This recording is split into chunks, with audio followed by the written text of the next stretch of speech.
Hey guys, welcome back to Glomsky Outdoors. In this video, we are going to be rating or reviewing the Salomon SPEEDCROSS 5s. So I was super excited to get these shoes. Got them just in time for a trip to Kentucky. I did the Red River Gorge. There's going to be a video actually coming up very soon for that. And so I just wanted to share my experience with these shoes so far.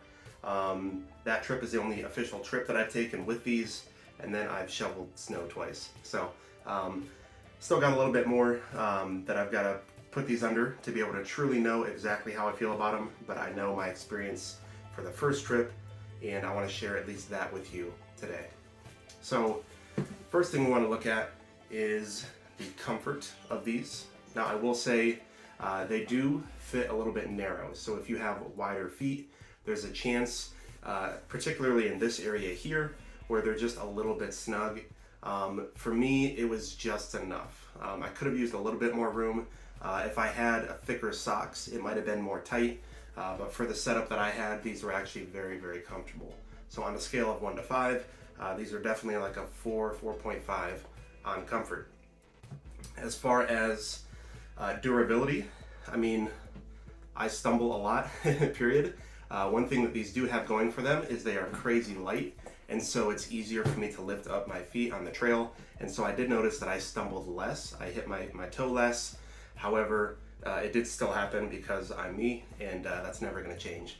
But you know, for one trip, there's really no dings or scuffs. I did not clean these at all, although I'm sure the snow that I just shoveled helped clean these up a little bit. But yeah, so as far as durability, these are definitely a 4 or a 5. I know others that have had their shoes for pretty much a full season with trips, you know, multiple times in a month. So we'll see how these go for 2022, and I'll probably do a follow-up video on that. Next, as far as the grip goes, the little spikes that they have here at the bottom are great.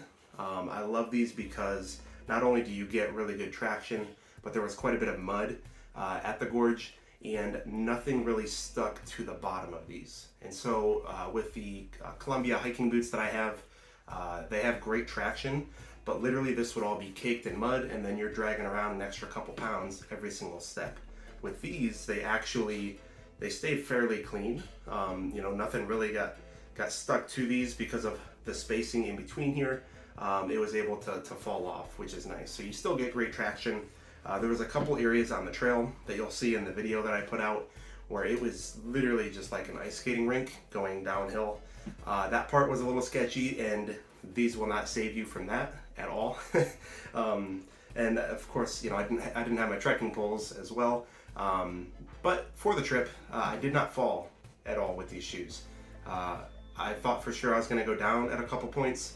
I did slide a little bit, but I did not actually fall on my face.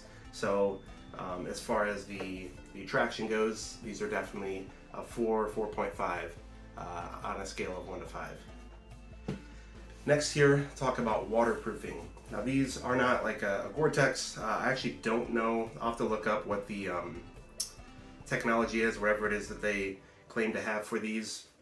But I was walking basically through wet conditions the entire time. There was quite a bit of snow actually on the ground. And then, like I said, I've used these for shoveling snow, and so I'll post a picture. I just shoveled, it was about 8 inches off of my sidewalks, and we're probably going to get another close to 8 inches, if not more, over the course of this day here. But I've noticed there's only one area where water actually gets through. At the gorge, I had water pretty much up to about here, and my feet were dry the entire time, except for when the shoe got fully submersed and water got up here. Then I noticed through the sides here, you probably can't see where the tongue's at, but basically the pressure of your foot is able to keep this enough to where water doesn't fully get through, but in the sides here it does come through just a little bit. So it was toward the latter part of the day when things started actually melting, where I noticed that water was getting a little bit in here once the shoe actually fully submersed in a puddle. But just walking through the snow, I have not got water in these at all. So from that standpoint, it really just depends on the conditions. But they do, you know, their claim isn't waterproof per se, but they do a pretty darn good job. and then they dry out crazy quick when they do get wet. So they have that going for them as well.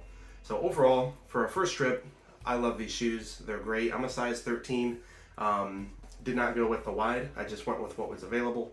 And so yeah, when it comes to style, comfort, as well as durability, these are definitely an awesome pair of hiking shoes. So I do definitely recommend them. I'll post a link in the description. It's not an affiliate link or anything. It'll just be to their website. That's where I bought these from, because Amazon, they've got a couple, but they don't have like, you know, every variation that you could possibly have. So, you know, I don't want to direct you to Amazon, and then only if you're one size can you get them from Amazon. So I'll just put a link directly to their website where you can check these out. All right, thanks for hanging out, and look for that video for the Red River Gorge. It was a solo trip. The next trip that I do, though, I should have some company, so we'll have a good time there. We'll see you next time.